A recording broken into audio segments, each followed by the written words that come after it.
The spoon trembled slightly between my fingers, and for a moment I thought it was just the arthritis again. But then the smell reached me. It wasn't food. Not really. There was something metallic beneath the surface. Something that reminded me of old coins rubbed together. The bowl in front of me steamed in the yellow light of the kitchen, a thick brown stew that looked more like mud than dinner. Harriet placed her hands on her hips and smiled. "Go on," she said, her voice soft and sugary. "I made it just for you, just for me." The words tasted as strange as the smell. I brought the spoon close to my lips, hesitated, then took the smallest sip I could manage. The flavor struck me like a memory gone bad. Sweet, grainy, a chemical aftertaste that clung to the tongue. I swallowed once, slowly, because spitting it out would have given me away. Then I set the spoon down, folded my napkin neatly over the bowl, and smiled. "Lovely," I said. She laughed quietly. "You barely had any." "I'm pacing myself," I replied, pretending to catch my breath. "I've learned not to rush good things." Her eyes flickered, amused or annoyed, I couldn't tell which. She turned away, pretending to tidy the counter.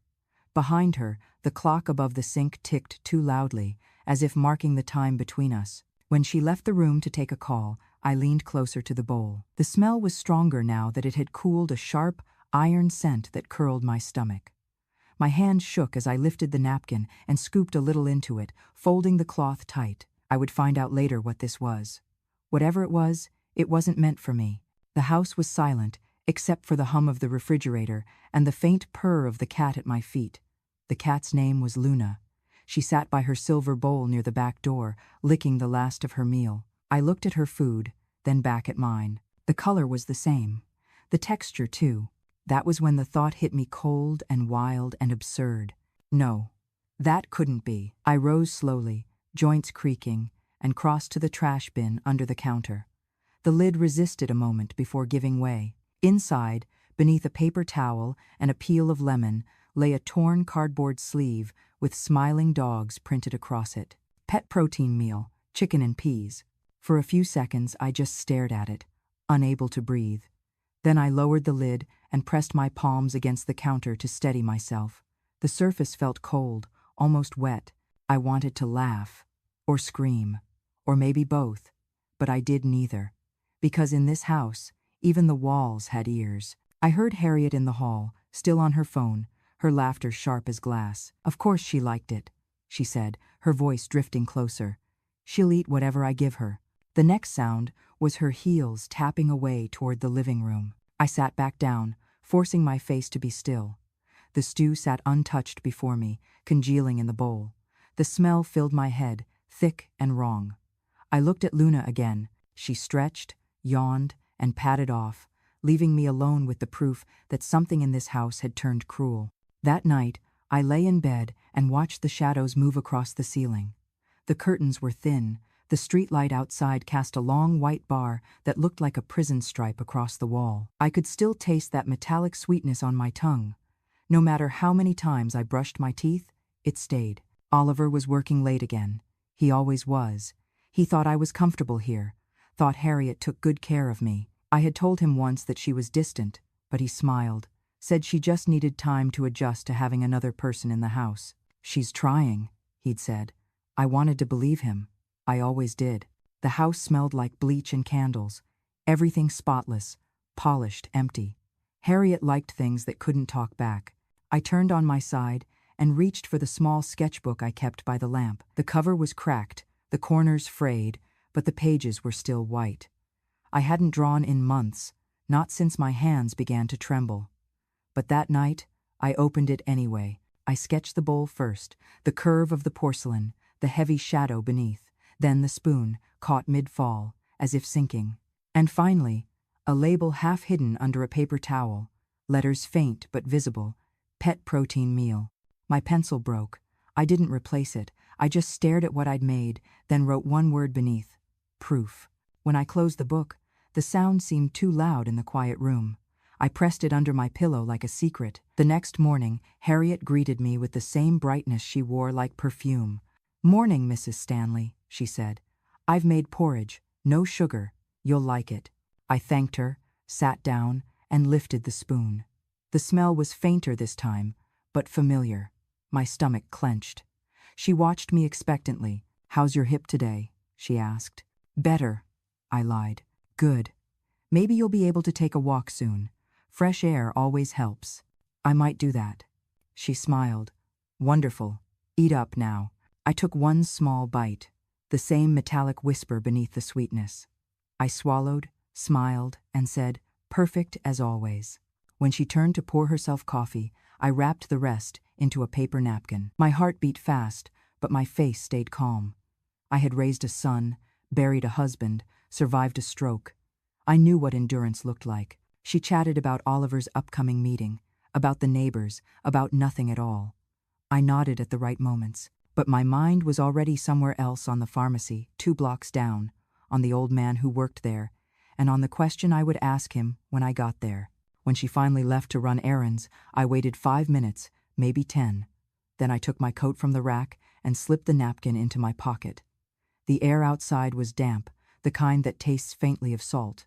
I walked slowly but deliberately, ignoring the ache in my hip. The world outside felt bigger than I remembered.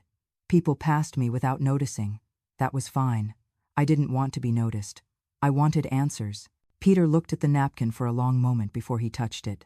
His hands were careful, the way a person handles something they would rather not know. He smelled it without letting it reach his lips, then shook his head. His voice dropped to a hush, as if the walls of the small pharmacy might repeat us to the street.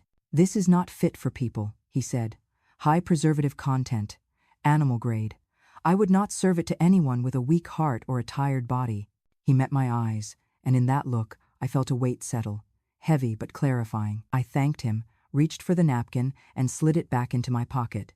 He offered to call someone. I told him not yet.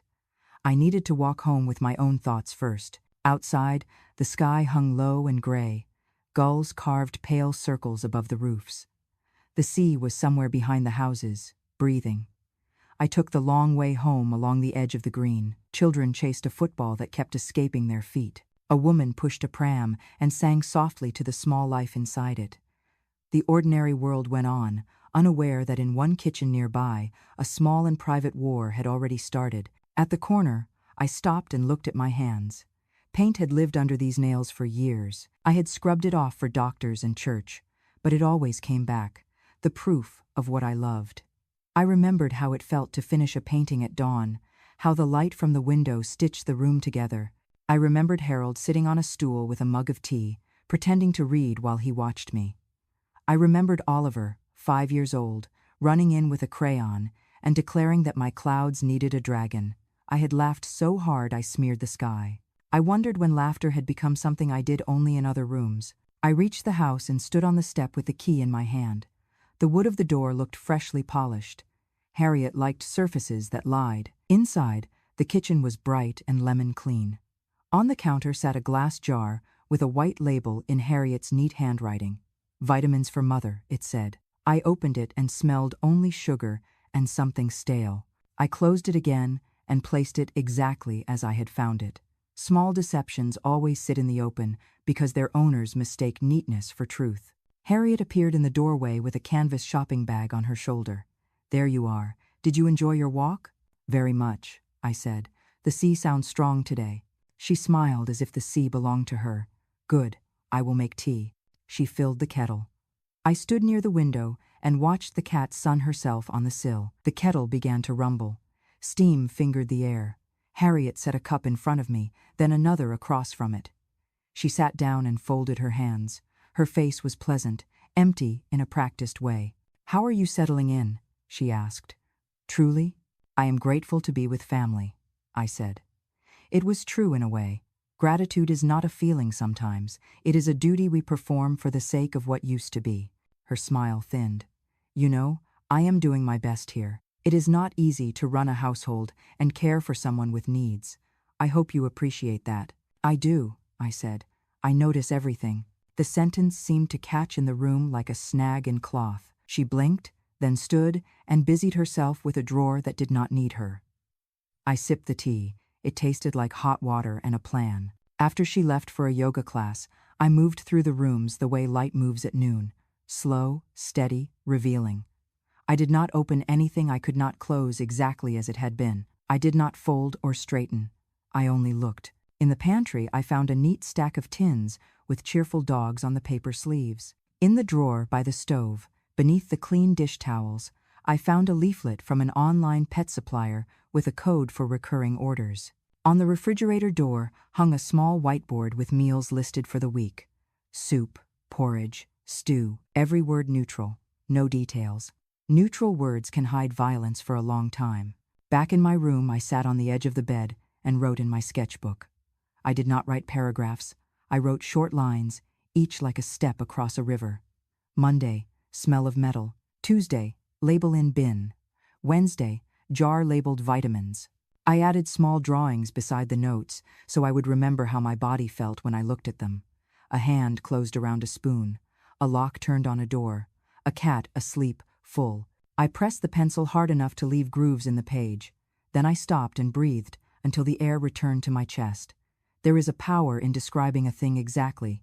It is a power older than anger. It says you can lie to me, but you cannot erase me. When Oliver came home that evening, he looked as though the day had worn him like a heavy coat. He kissed my forehead and asked if I needed anything. I wanted to say yes. I wanted to tell him to look at me hard enough to see the space around my mouth where fear had been sitting. Instead, I said no and asked about his meeting. He talked for a while, hands moving, eyes on the floor, the way tired men talk when they still want to be good. Harriet watched him from the doorway, with a smile that did not reach her eyes. Dinner was a small bowl of overcooked pasta for me, and something fragrant and golden for them. Harriet said she had already eaten, then helped herself to a plate when Oliver sat down. I wanted to ask if she would like to share mine. I wanted to say it sweetly and let the room decide who I was. Instead, I ate one bite and said I had little appetite this late in the day. After they went to the living room, I returned to the kitchen, wrapped the rest in a napkin, and placed it under the loose floorboard with the first sample. The floorboard had become a kind of pocket, a small mouth that swallowed secrets and kept them safe. In the night, I woke to a faint click and a soft electronic chirp. I lay still and counted. 1, 2, 3, 4. Then the hush of a code accepted. The refrigerator door sighed open and closed. Footsteps moved away. The lock chirped again. I could almost see the red eye of the keypad in the dark, patient and bright. I turned on my side and watched the beam of the streetlight crawl across the wall until it looked like a handle. I thought of my old studio and the morning light that used to arrive like a friend. I thought of a canvas that had taken me 3 years to finish because I kept changing the blues. I thought of how certain colors can be almost cruel if you ask too much of them. In the morning, I took out the sketchbook and parted the pages to let yesterday dry. The pencil lines had smudged in the night, a soft haze where the hard edges had been. I traced over a few and added another word beneath the first. Proof, pattern. I needed another pair of eyes. Not the police. Not yet. Not Oliver. Someone who knew how to look at a picture and see what was not drawn. Someone who loved me enough to believe without flinching. I pulled the small phone from the back of the drawer, where I had hidden it on the day I moved in. It was an old model, simple and stubborn. I charged it while I made the bed and set the pillows the way I like them, a small island inside a larger storm. When the phone woke, I found the number I wanted. The name on the screen made my throat close for a heartbeat. Mara, my sister's girl, the one who used to sit at my easel and ask if the sky was a mood or a place. The call rang twice, then 3 times, then her voice filled the room, bright and a little breathless. Aunt Ellie? I am here, I said, and had to sit down. We spoke about small things at first. Her classes, the cost of paint, a part-time job at a gallery where no one ever looked up from their phones. Then she asked how I was, really. The words stretched between us. I told her I was painting again, in a way. I described a bowl and a spoon and a label. I did not name what it meant. I did not need to. She was quiet for a long moment. Do you want me to come? She asked. Not yet, I said. But I want you to see something. I took photos of the sketches and sent them one by one. She answered with a single message. I see it. Another pause. Then, I understand. I closed my eyes. The relief that came was small, but it was real. Someone else knew the shape of this room. Someone else could hear the way silence had a sound here. Keep drawing, she said. Keep any scraps you can. I will make space on my end. Send only when the house is empty. We agreed on a time the next day when Harriet would be at an appointment. We would talk then. I put the phone away and returned the sketchbook to its place under the pillow. At lunch, Harriet served me a pale soup. She stood at the counter and ate something bright and fresh while she watched me. I lifted the spoon and smiled at her. The taste that met me was familiar, the ghost of metal, the suggestion of something made for a mouth that was not mine. I felt anger rise and fall like a tide. I let it go. Anger is fuel, but it burns too fast. I needed something steadier, something like patience, something like art. When Oliver came in that evening, the house smelled of roasted chicken and lemon. There were 2 plates on the table and a side salad bursting with green. Harriet waved a hand toward me and said she had saved me a bowl of broth earlier because my appetite was delicate. Oliver looked at me with a sorry smile and asked if I enjoyed my meal. I told him it was perfect. The sentence tasted like salt. It also tasted like resolve. After the dishes were done, I stood at the kitchen window and watched the last light lose itself in the sea. The horizon turned the color of a bruise, then slipped into black. My reflection looked back at me from the glass. Older, yes, softer at the edges. But there was something in my eyes I recognized from a much younger life. It was the look I wore when a painting would not come, and I decided to make it come anyway. I reached for the kettle. The water sang. Steam curled against my face. I poured the cup and wrapped my hands around it, letting the heat travel into my bones. Tomorrow, I whispered to the empty room. We begin. The cat stirred on the chair cushion and turned twice before settling again. Somewhere down the hall, a door clicked shut. The house rested in its clean, lemon silence. I took a slow sip and closed my eyes. I did not pray. I did not ask. I only promised myself a simple thing. I would not be erased. Morning came dressed in the pale blue of a washed-out sky. The house was quiet, too quiet, as if it were holding its breath. I moved through it, like someone visiting a museum of their own mistakes. Every corner gleamed, every surface reflected my face back to me in small, warped pieces. Harriet liked things that shined. It made her forget what they were made of. The refrigerator stood tall at the end of the kitchen, white, immaculate, innocent. A red digital pad blinked softly on the door handle. Last night, I had heard the sound it made when she locked it, a delicate electronic sigh, almost tender. This morning, the code light blinked again, waiting, guarding. I reached out and touched the metal. It was cold, almost alive. Behind me, her voice slid into the room. "Good morning, Mrs. Stanley. Did you sleep?" I turned. She stood by the doorway, hair still damp from a shower, a towel looped around her shoulders. The smell of lavender clung to her like a lie. I smiled politely. "I did, thank you. I'm glad. I was worried the noise last night kept you up. The pipes are strange in this house. They creak." "Yes," I said softly. "I heard them."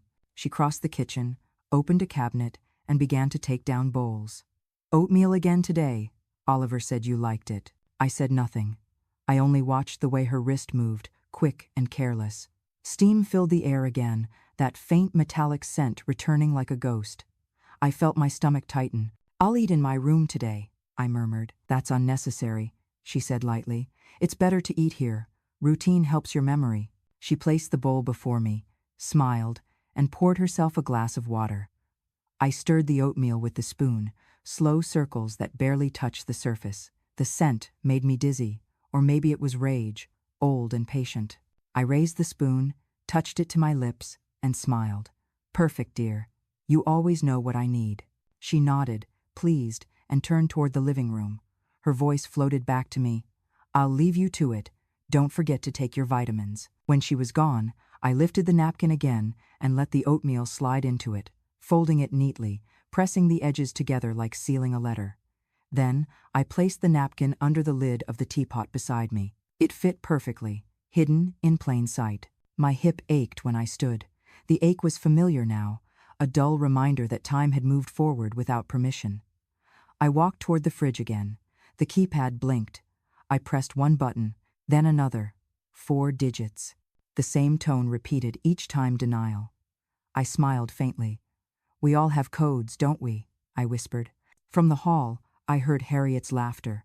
I turned, heart steady, mask in place. That afternoon, I sat by the window in my small room, sketchbook open on my knees.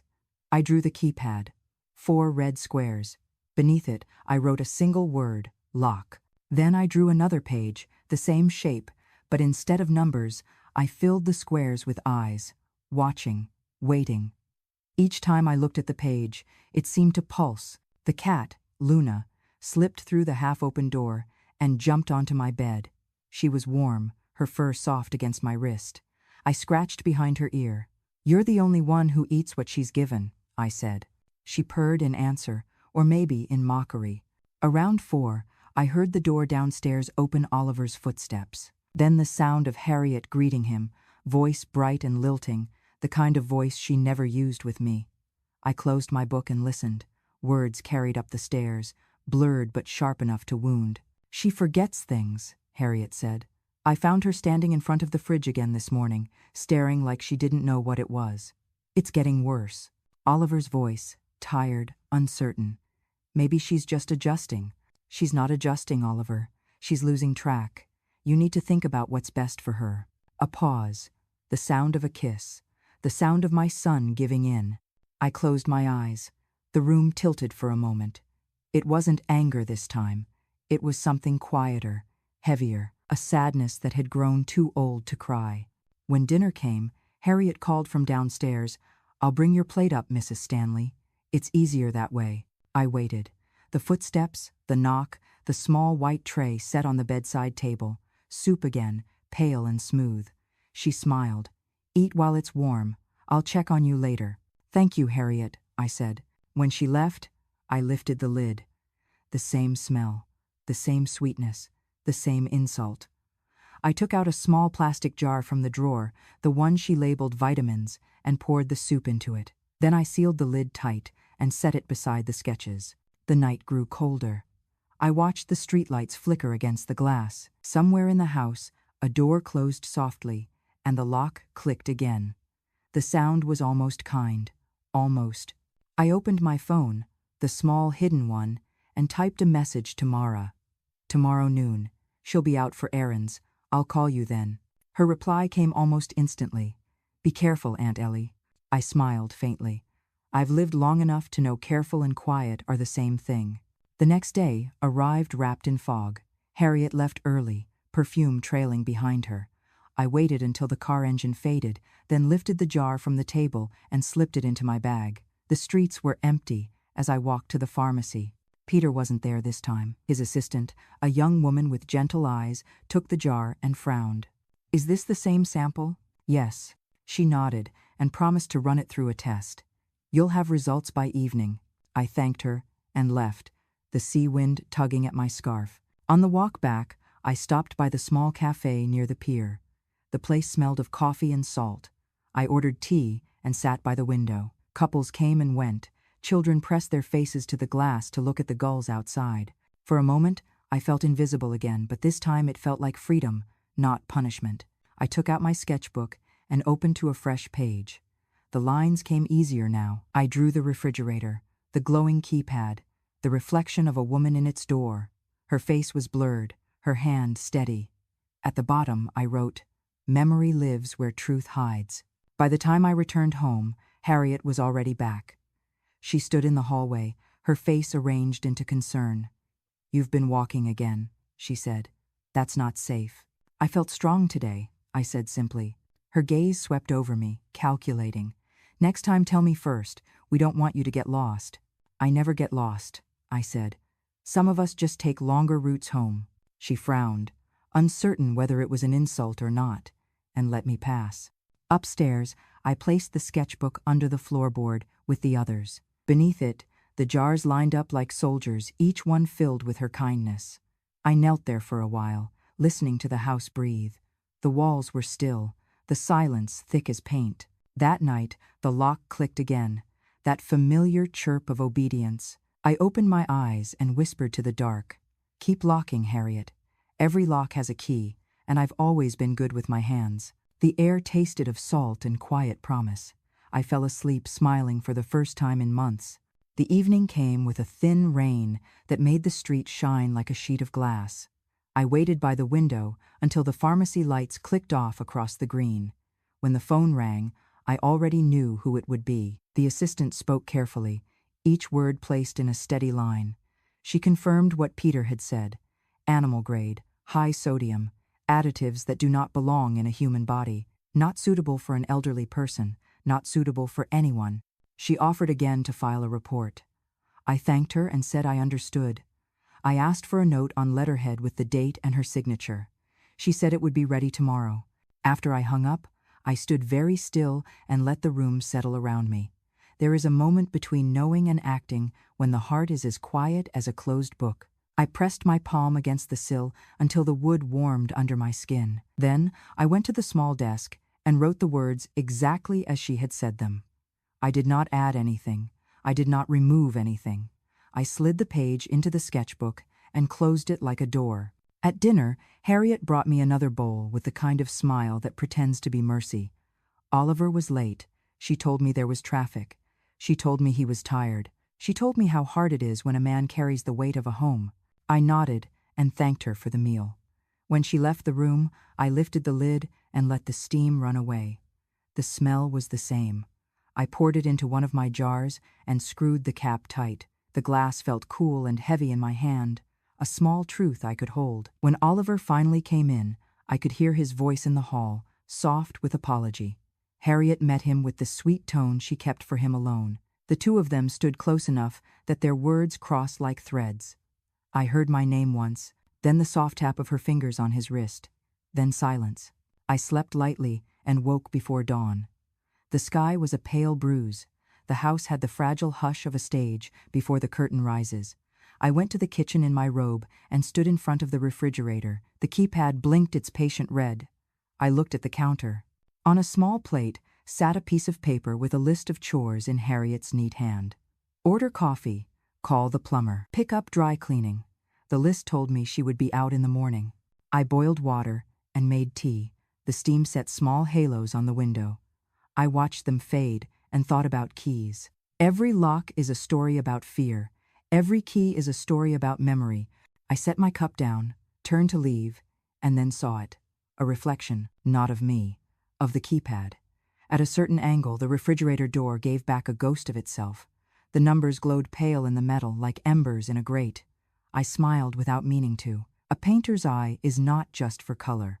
It is for angles and echoes and how light betrays every secret it touches. Harriet entered the kitchen with her phone in her hand and her bag already on her shoulder. She did not notice me at first. She pressed 4 numbers on the pad in a quick pattern. 2 right, 1 left, 1 below. The door clicked in a friendly way.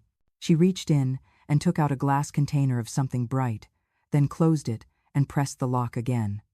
The pad blinked and settled back into its red patience. She looked up and started slightly when she saw me by the table. Then she smiled. Could not sleep? The pipes, I said. She nodded, as if that explained everything. I will be out for errands. There is porridge in the pot. Do not forget your vitamins. I will not, I said. When she left, I sat very close to the door and looked into the reflection again. I raised my hand and placed my fingers where hers had been. I did not press. I only learned the distance. I counted breaths. Then I stood and returned to my room. It was a long morning to wait. Patience can be a friend or a torment. I sketched to keep my mind from running. I drew the reflection of the keypad and mapped the directions like a dance. I drew the door of the fridge as a mirror and set within it the faint outline of a woman who would not move until the room did. I drew 4 small squares and shaded the corners where her nails had tapped. By the time the sketches were dry to the touch, I knew the pattern as well as I knew my own phone number. At noon, I went back to the kitchen and placed my palm against the cool door. I looked once more at the metal and at the window beyond it. The reflection was weaker in the midday light, but the memory in my hand was clear. I pressed the first number, then the second, the third, the fourth. The pad gave a soft chirp and a green light that felt like a breath let out after a long dive. The door released. Inside, everything was arranged like a catalog, a row of neat containers, labels in Harriet's tidy script, 2 meals for Oliver, 1 salad for Harriet. At the back, wrapped in paper, a set of tins in a small stack. I lifted the paper and read the words I already knew. Pet protein, chicken and peas. I took one tin and set it on the counter. I took a photo with the small phone. Then I looked at the shelves again. A small white slip of paper had fallen behind a jar of olives. I reached for it and pulled it free. A delivery notice from 2 days earlier, the supplier's name, the order number, a parcel left by the back gate with a scrawled signature where a name should be. The lines were unclear. I put the slip back where I had found it. I returned the tin to its paper wrap and closed the door. The lock chirped twice and returned to red. I washed my hands for a long time and then cleaned the counter once more, not because it was dirty, but because I needed the simple rhythm of the cloth in my hand. Back in my room, I sent the photo to Mara with a single caption. "The door opens." She replied with a heart no larger than a freckle. I could almost hear her steady breath through the glass. When Harriet came home, I was in the sitting room with a book open on my lap. The cat slept like a small gray question beside me. Harriet paused in the doorway and regarded me the way one studies a painting that will not quite resolve. She asked if I needed anything. I thanked her and said I would like some fresh air. She told me it might rain. I told her rain never hurt anyone who kept moving. Outside, the sea had darkened to a deep slate. The gulls dipped low, their wings carving white shapes in the air. I walked the length of the green and back again, counting steps. Each step was a bead on a string. With each one, I threaded a thought. First bead, the pharmacy note. Second bead, the photographs. Third bead, the lock. Fourth bead, the tins. A string of small certainties, strong enough to hold a larger truth. On my way back, I passed a delivery van idling near our gate. The driver stood with a handheld device and a parcel balanced on his palm. He looked at me, then at the name on his screen. He asked if I was Mrs. Stanley. I said yes. He handed me the device and asked for a signature. The parcel label was turned away from me. I signed, and he passed me the box. It was light. It did not rattle. The sticker on the side showed a return address for a pet supplier I now recognized too easily. I thanked him and walked to the back door.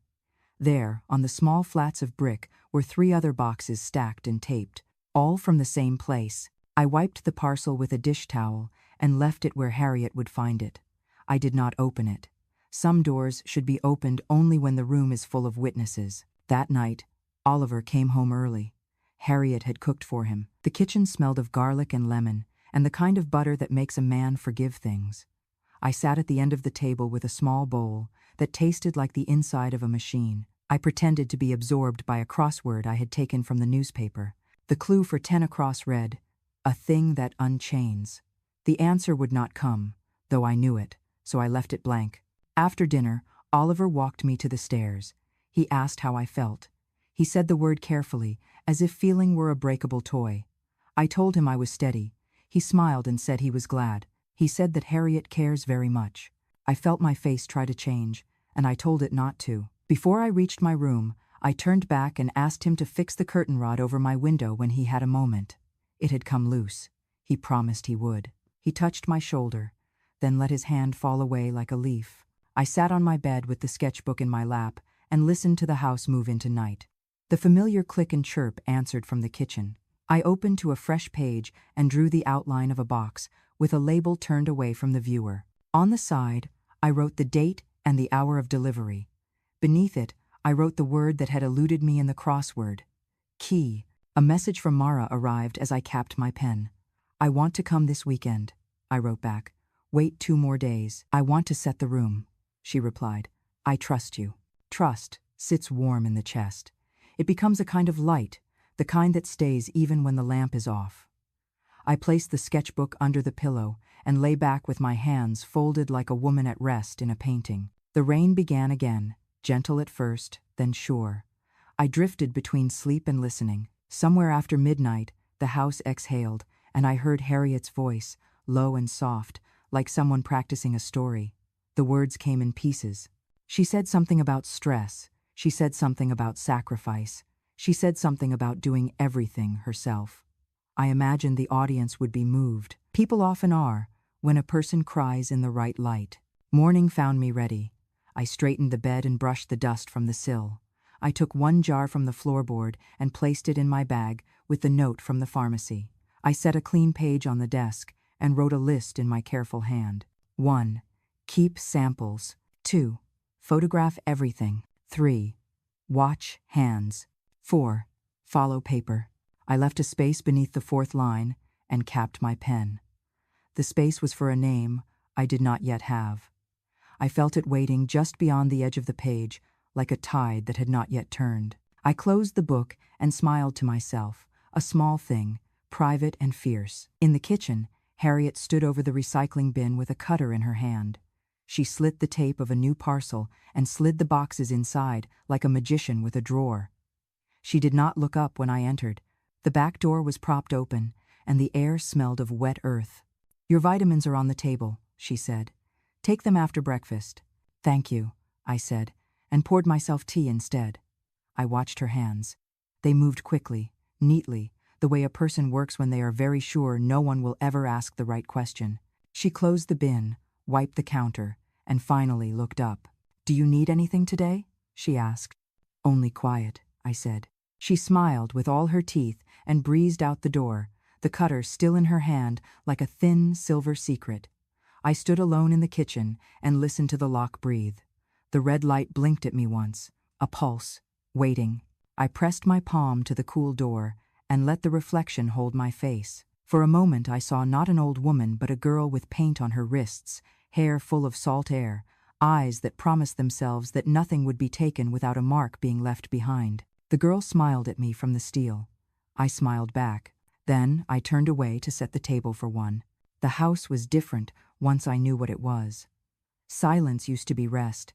Now it was a language. Every sound spoke. The lock on the refrigerator clicked twice at night, not once.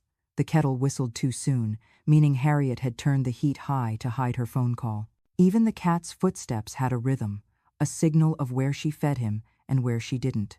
I started each morning with the same ritual.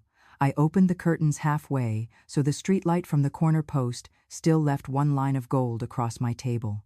I made tea, not for the taste, but for the steam. The mist covered my hands as I sorted through the sketches, hiding the papers from any glance at the door.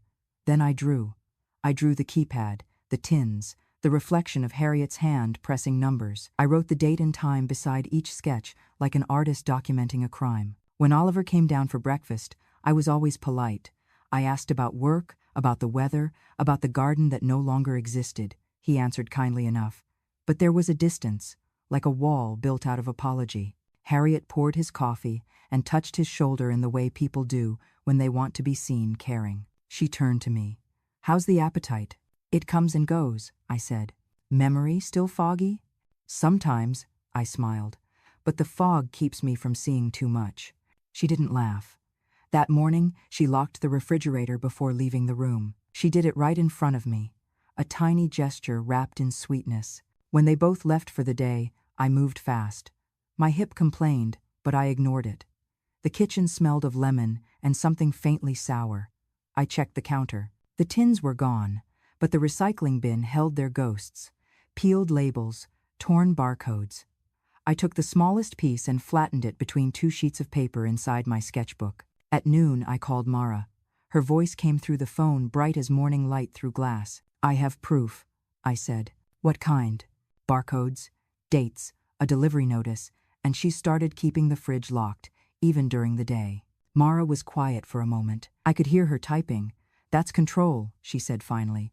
"They always need control." She calls me forgetful now. She tells Oliver I lose things. "Then lose something," Mara said softly. "Something small that she'll want to find." I understood. That afternoon, I left the sketchbook half open on the dresser, one page showing a soft pencil drawing of the refrigerator door. On the bottom corner, I wrote a single word, key. I left it angled enough for Harriet to notice. Then I waited. When she came to bring my tea, she noticed it immediately. Her voice was light, almost musical. "You've been drawing again. It helps the memory," I said. She bent closer, pretending to admire the lines. "You've even drawn the fridge. That's clever. You always liked painting everyday things, didn't you?" "Yes," I said. "The ordinary hides everything." Her smile froze. "What do you mean?" "Everyday things," I repeated. "Doors, locks, labels." She straightened, picked up the empty cup, and left without another word. The silence she left behind was sharper than her voice. That night, I found the sketchbook had been moved half an inch on the dresser, not enough to be noticed by accident.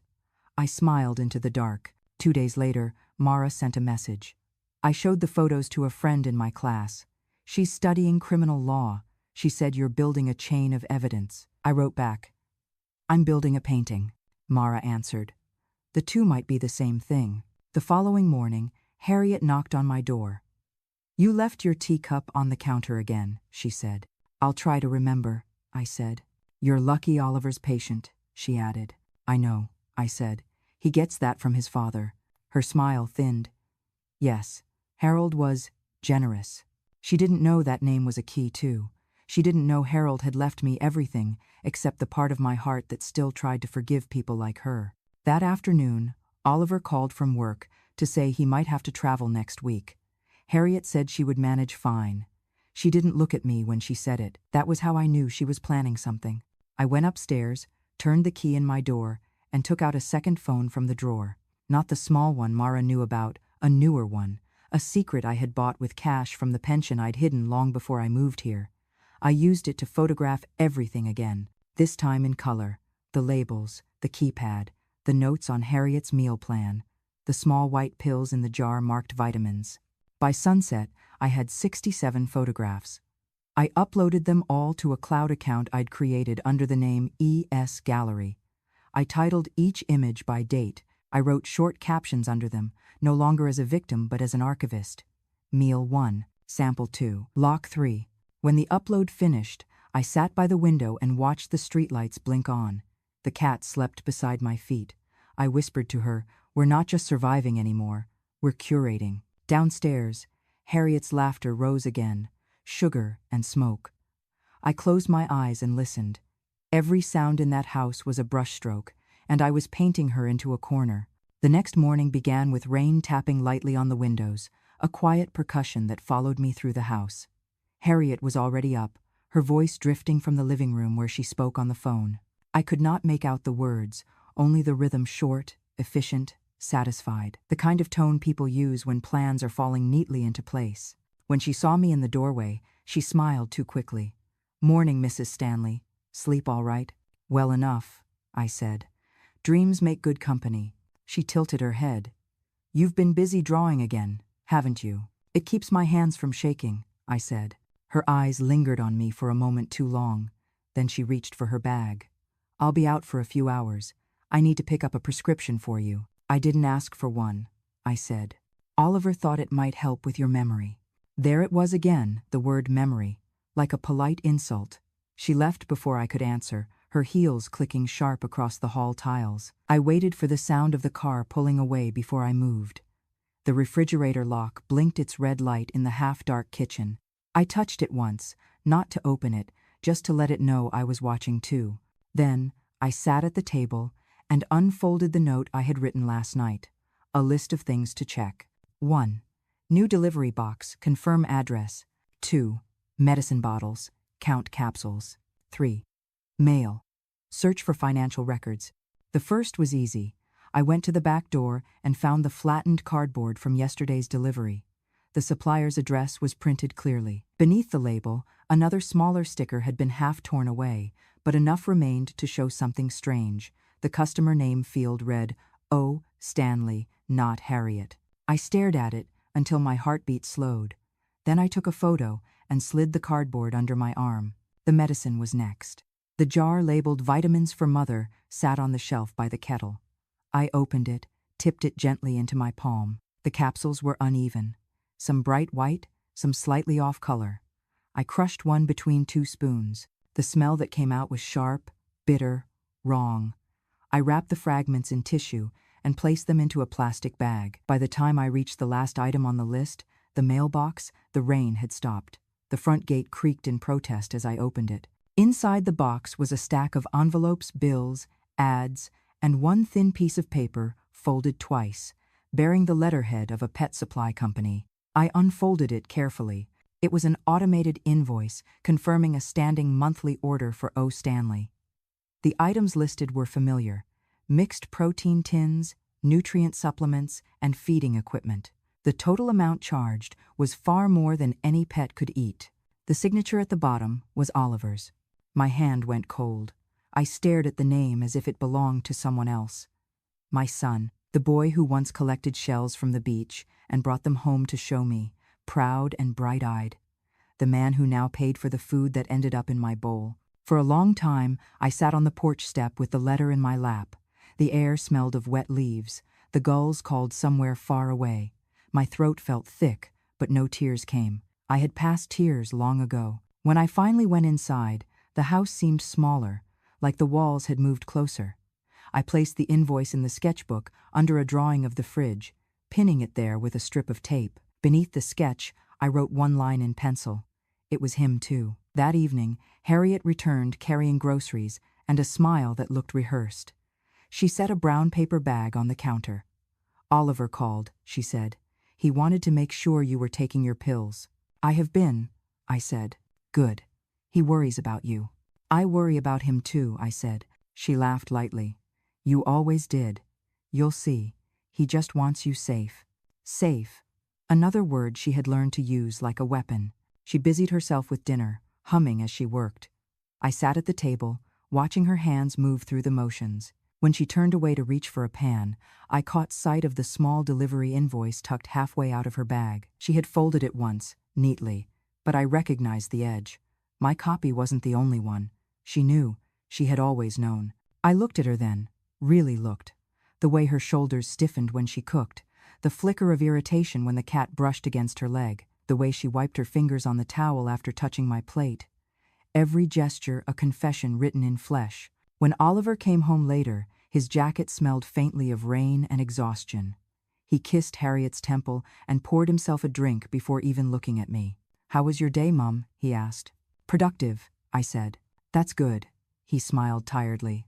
"Harriet mentioned you've been forgetting things." "Did she?" I said. "That's strange. I remember everything." He laughed politely, the way people do when they're uncomfortable. Harriet watched us from across the table. "You've both been so kind," I said, stirring the thin soup she had set in front of me. "Making sure I eat, keeping me healthy." Oliver's smile faded slightly. "We're just trying to help. I know. Families take care of each other." The spoon clinked against the bowl. The sound was small but final, like a period at the end of a sentence. After dinner, I retreated to my room. The floorboard lifted easily now. It knew the shape of my fingers.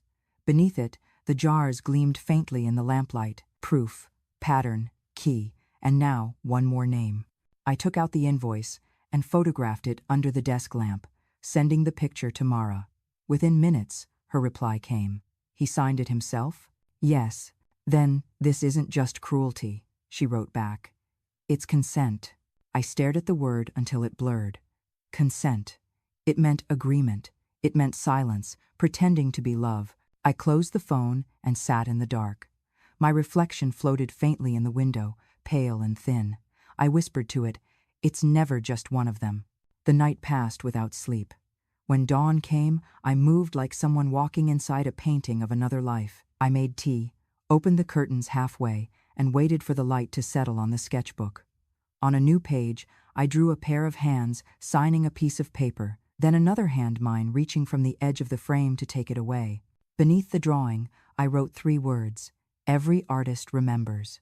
When Harriet came to call me for breakfast, she found me by the window with the sketchbook closed, smiling faintly. "What are you thinking about?" she asked. "About how truth has a habit of drying slowly," I said. She frowned. "I don't understand." "You will," I said, my voice calm. "Soon." The kettle whistled then, sharp and high. The sound made her flinch. I watched her cross the room to turn off the heat, her back to me, and thought, "You've already lost. You just don't know which part yet." Outside, the sun was rising through the rain, a strange gold light spilling across the wet garden. I lifted my tea, felt its warmth spread through my palms, and waited for the day to begin its next act. Mara arrived on a Saturday that smelled like rain and new paper. She came by train and walked the last few streets with her coat open like a sail. I watched from the window as she looked up at the house, then at the strip of sea beyond the rooftops. She lifted a hand, and I lifted mine back, a small wave that felt like a bridge being rebuilt. Harriet opened the front door before I reached the bottom step. Her smile was bright and thin. "You must be Mara," she said. "What a surprise." "It is not," Mara answered kindly. "I told Aunt Ellie I would visit today." Harriet looked past her to the empty street, as if an explanation might be arriving behind her. "Oliver is at the office," she said. "You may stay for an hour."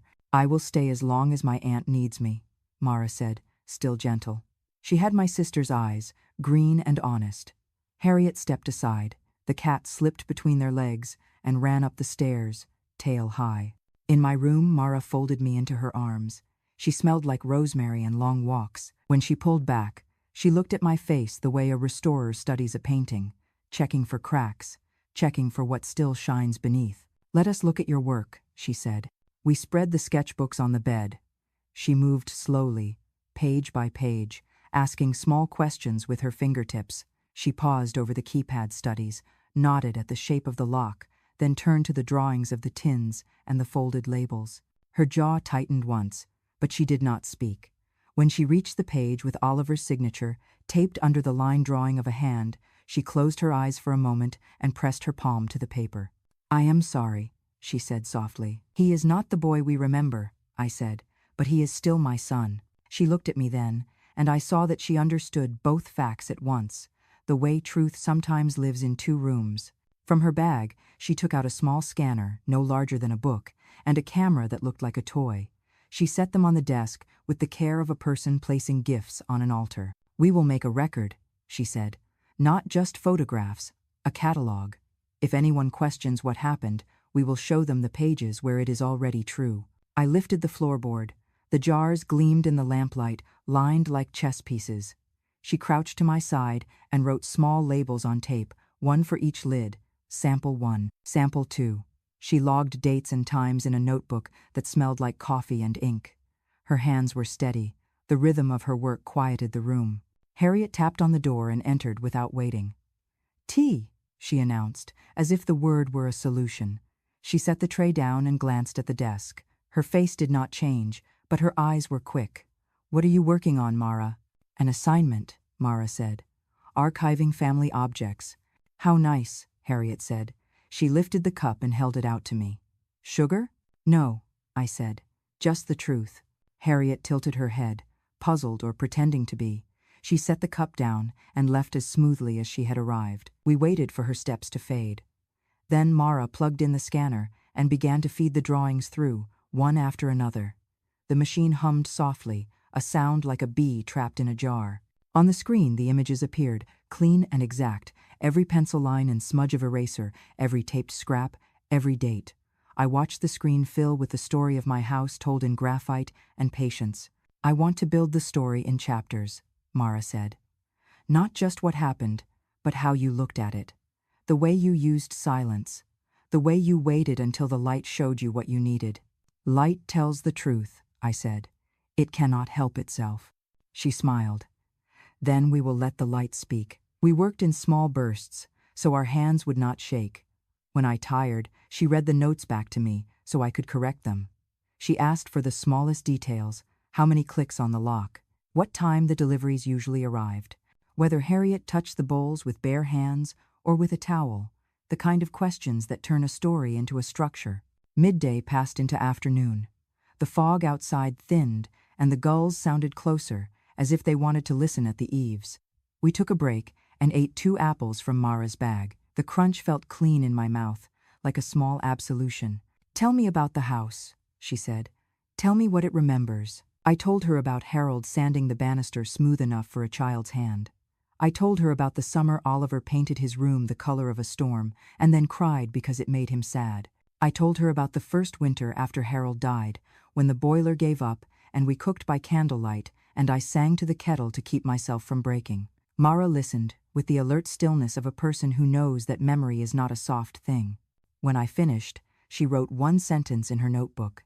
"The house remembers my aunt even when people forget." Harriet came again with a plate of dry biscuits.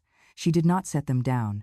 She stood holding them like a teacher holding out consequences. "You have an hour left," she said. Mara looked at her watch without interest. "We will be finished when we are finished." Harriet's smile stretched but did not break. Oliver prefers a quiet house. I find quiet easier when it is honest, Mara said. Harriet left. The biscuits remained in her hand like small blank coins. As the light began to turn, Mara lowered her voice. I spoke to a professor, she said. She teaches a course on ethics in art and another on custodial abuse.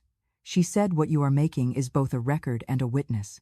If we place it in the right frame, it becomes impossible to ignore. The right frame, I repeated. The phrase felt like a door opening. You mean a wall? I mean a room, she said. A room where the people who need to see will stand and have nowhere else to look.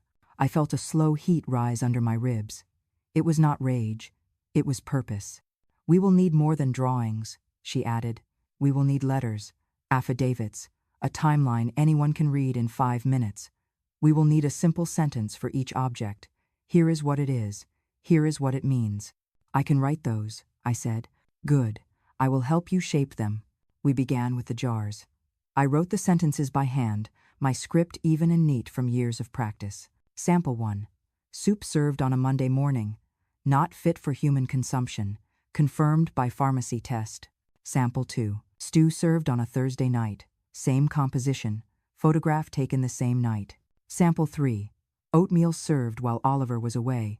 Presence of animal additives suggested by smell and texture. Confirmation pending. Mara read them aloud. The room felt clearer after every line, as if dust had been shaken loose.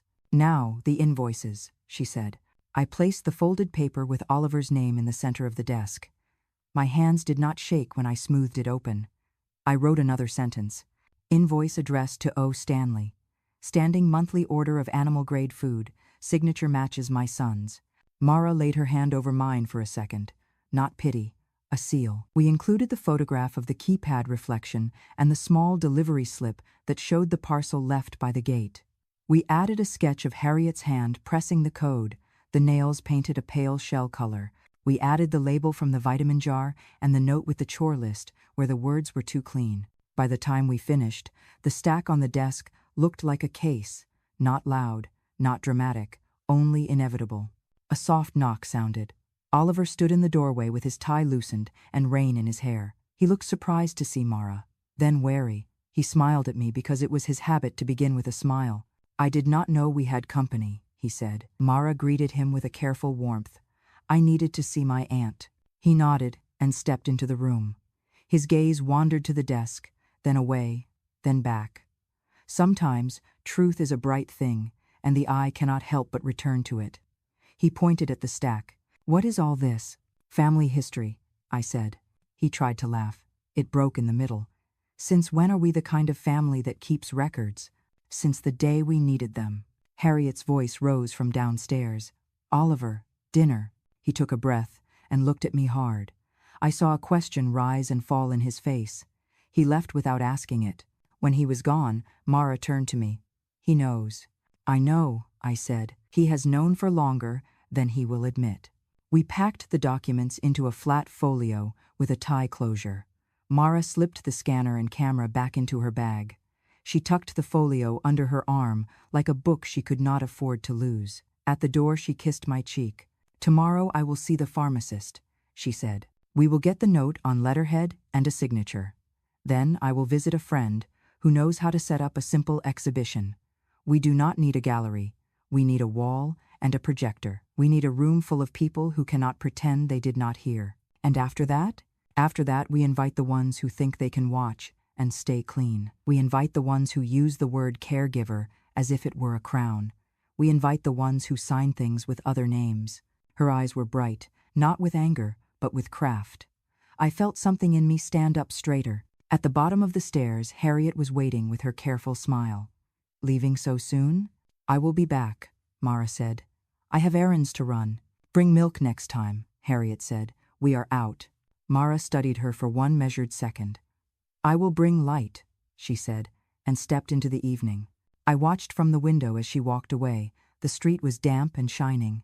She did not look back. I closed the curtain and returned to the desk. The cup of tea Harriet had made for me had gone cold. I poured it into the sink and let the water run until the last trace was gone. Night came with a softness that felt like the beginning of something strong. I opened a new page and drew my face in the reflection of the refrigerator door. I drew the faint red eye of the keypad and the soft green that would come when it opened. I drew the line of the horizon behind it, the sea calm and exact. Beneath the drawing, I wrote a sentence that tasted like iron and lime and the first sip of air after a long dive. The room will open, the room will see, and I will be there when it does. The next day dawned pale and quiet. The sea outside my window was flat as glass, a color between silver and smoke. Harriet moved through the house downstairs, drawers opening and closing, her steps quick and purposeful. She was unsettled. I could feel it in the rhythm of her movements. When people like Harriet sense change, they start cleaning things that are already clean. Mara called at 10. Her voice was steady, though I could hear the sound of the train behind her. "I have everything scanned and labeled," she said. "The pharmacist signed the report. It's official now." "Good," I said. "I'm going to a studio my friend rents for her installations. There's a projector and white walls. It will be enough." Her calm steadied me. I had imagined this part many times, how the pieces would fit together, how the truth would begin to take shape outside my small, lemon-scented prison. "Be careful," I told her. "I will. You just stay quiet a little longer." After the call, I dressed in the blue cardigan Harold once said made me look like a wave. I sat at the desk and opened a new page. The sketchbook smelled of pencil shavings and tea. I drew the outline of a wall blank, expectant, and on it I began to place the images from memory. The keypad, the tins, Harriet's hand, Oliver's signature, a gallery of silence. Beneath each drawing, I left space for a line I would write later. "Every cruelty deserves its caption." At noon, Harriet entered the room without knocking. She carried a duster she didn't need. "You've been busy," she said. "I have days to fill." She glanced at the sketchbook. "It must be nice, living inside your little drawings. You don't have to think about the real world." "Oh, I do," I said. "The real world always finds its way into art." She smiled, but it trembled. "Oliver says you've seemed distracted. He thinks maybe you're confused about certain things." "Confused?" I asked, "or remembering too well?" Her hand tightened on the duster. "You should rest, Mrs. Stanley." I kept my voice soft. "You can call me Elliot. We're family, after all." She hesitated, then turned to leave. "Family," she repeated, as if the word burned her tongue. When she was gone, I took a deep breath. The air smelled faintly of detergent and fear. I looked at the wall where the afternoon light had begun to spread. In the golden wash of it, the sketches seemed to breathe. Each one waited like a witness. At 3, the phone buzzed again. Mara sent a photo. A small white room, bare except for our images projected across one wall. The refrigerator, the invoices, my hand holding the spoon, the light blurred them slightly, giving everything the softness of a memory. "It works," her message said. "It's beautiful and terrible at once." I stared at the image until the screen dimmed. Then I texted back, "Make it louder." She replied, "Tomorrow, when everyone is home." The rest of the afternoon stretched slow. Harriet hummed downstairs, the tune bright and false. Oliver returned earlier than usual, his footsteps heavy. Their voices mixed low, urgent, uneasy. I could not catch words, only the tone of a secret straining at its leash. After dinner, Oliver came to my door. "Mom, may I?" "Always," I said. He stepped in, closed the door behind him. The light from the hall left half his face in shadow. "Harriet says you've been talking to Mara a lot." "I have," I said. "She's worried Mara's putting ideas in your head." "What kind of ideas?" He sighed. "That we're mistreating you, that you're not safe here. She's young. She doesn't understand how hard this has been." I studied him carefully. The lines around his mouth were deeper than I remembered. He looked tired, yes, but also guilty in a way that no sleep could fix. "Oliver," I said quietly, "who's been signing the delivery invoices?" His eyes flicked up fast, then away. "What invoices?" "The ones for the pet food." He froze. For a second, I saw the boy he used to be caught, frightened, wishing someone else would tell the truth for him. "It's nothing," he said finally. "Just a mix-up with suppliers." "Harriet." "Stop," I said. My voice was calm, but it cut through his excuse. "She locks the fridge. She feeds me what she orders in your name. You sign for it every month. That isn't a mix-up, that's consent. He sank onto the chair by the window, rubbing his face. I didn't know she'd gone that far. I thought, you thought what? He looked at me then, and the silence between us stretched like glass about to crack. I thought it was easier, he whispered. You don't understand how hard it is to live between two storms. I do, I said. One of them raised you. He said nothing. You could have stopped her, I added. He pressed his hands together, elbows on his knees. If I had, she would have left, and I can't be alone again. The words fell like stones. For a moment, I almost pitied him. Then I remembered the taste of that first bowl of stew, the metallic sweetness that coated my tongue. Pity left me like breath in winter. Then you chose her, I said simply. He looked up, eyes wet. Mum, no, I said. You chose silence, the same kind that kills slowly. He stood, restless, ashamed. I'll fix this. You can't fix what you won't face. He opened his mouth, closed it, then left. The door clicked behind him. I waited until his steps faded, then whispered to the empty air. And the exhibition will show that too. I slept lightly, dreams full of rooms where light pulsed against white walls, and voices whispered my name in the dark. When morning came, the sea was bright and cold, the horizon sharp. Harriet served breakfast in silence. Oliver avoided my eyes. The air in the house had changed. It carried the weight of something about to break. Around noon, Mara's message arrived. Everything is ready. Bring them to the living room at 8. The show will begin then. I typed back, I'll make sure they're there. At dusk, I looked at myself in the mirror. My hair was silver and wild. My eyes, for once, were steady. I thought of Harold, of paint drying on canvas, of how long it takes color to reveal itself under varnish. Tonight, the varnish would crack. Tonight, the light would find every secret corner. Downstairs, Harriet was setting the table. She looked up when she saw me, surprised at the sight of the blue cardigan. You look lovely, she said. It's an old favorite, I replied. I thought I'd wear it for something special. Oh? What's the occasion? Family night, I said. Everyone deserves to see the family pictures.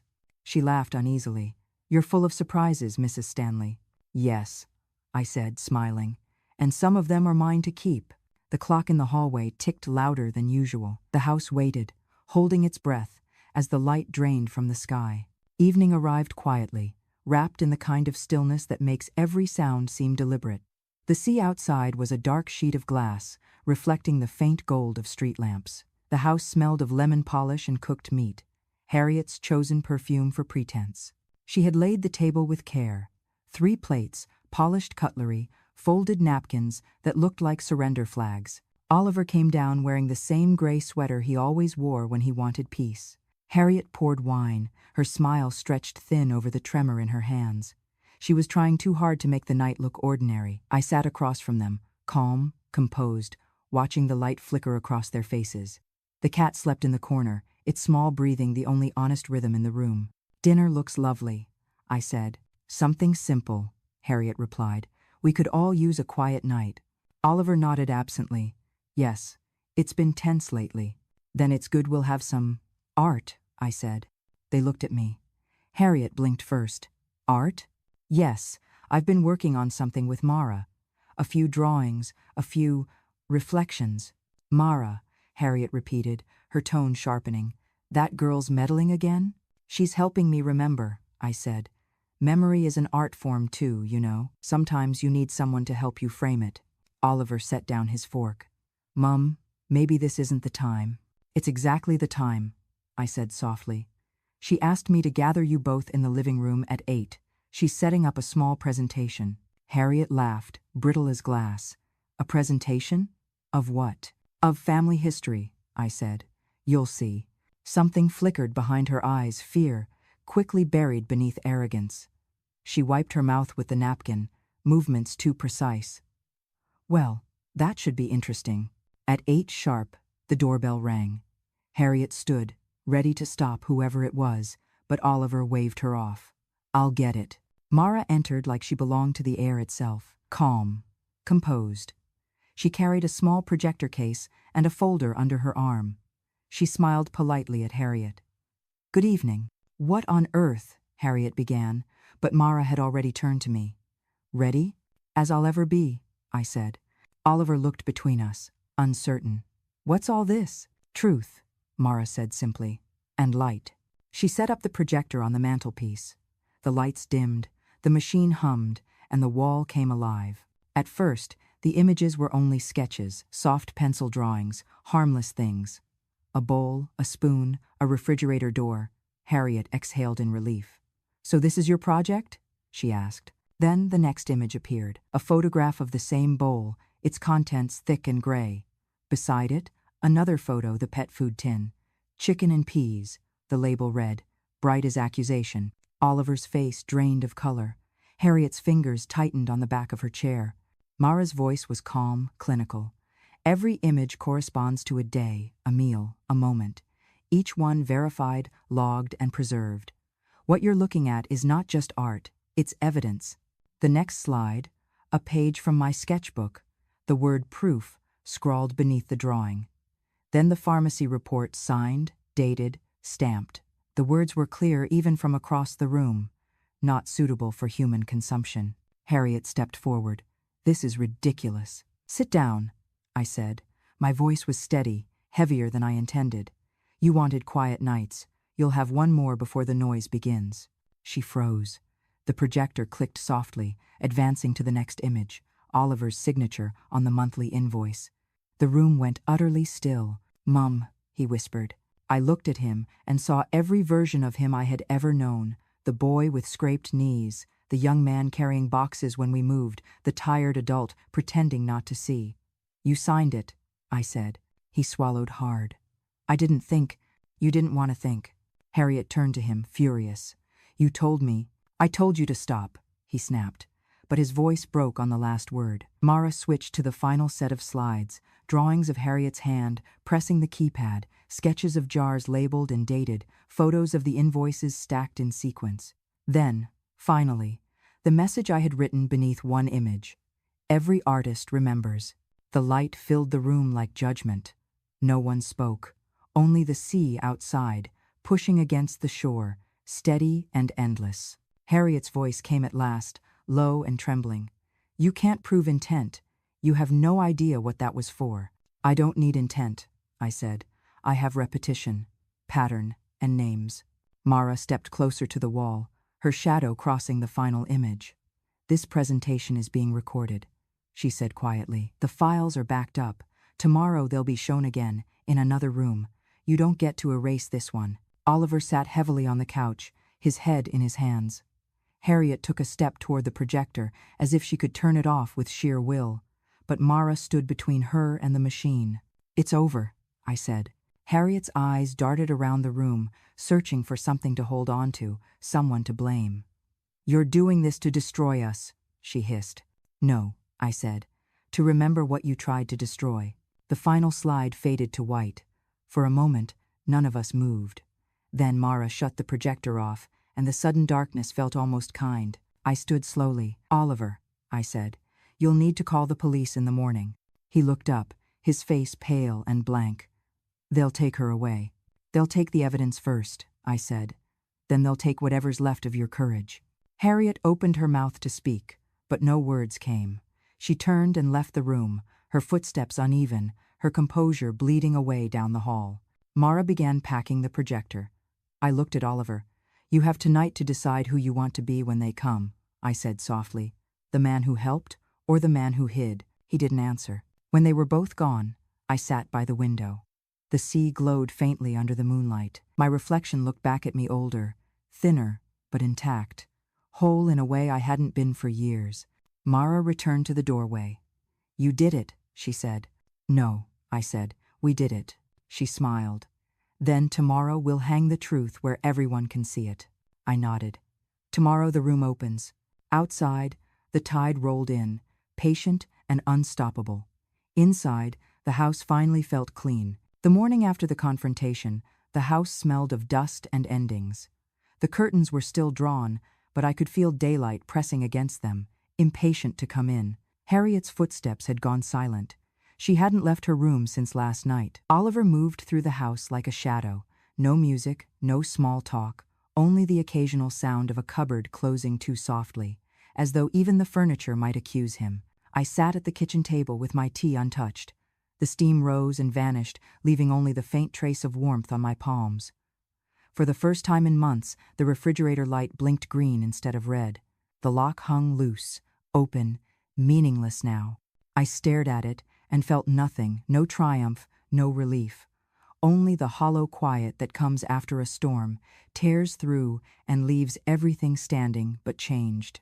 At noon, Mara arrived. She carried the same folio, the same calm. "It's time," she said. "Are they ready?" I asked. "They will never be ready," she replied. "That's the point." We walked together through the narrow streets toward the old town hall. The air smelled of salt and rain. The building was small, the kind used for community meetings and piano recitals, with pale walls and rows of folding chairs. Inside, the projector was already set up. On the walls hung printed versions of my sketches, each one enlarged, every smudge and mark preserved. Beneath each image, Mara had written a simple caption in black ink. Meal 1. Stew served under the word care. Meal 2. Silence between spoon and lie. Meal 3. The lock that hummed louder than kindness. Invoice, signed by blood that forgot its own color. In the center of the room stood a table with the jars, labeled and sealed.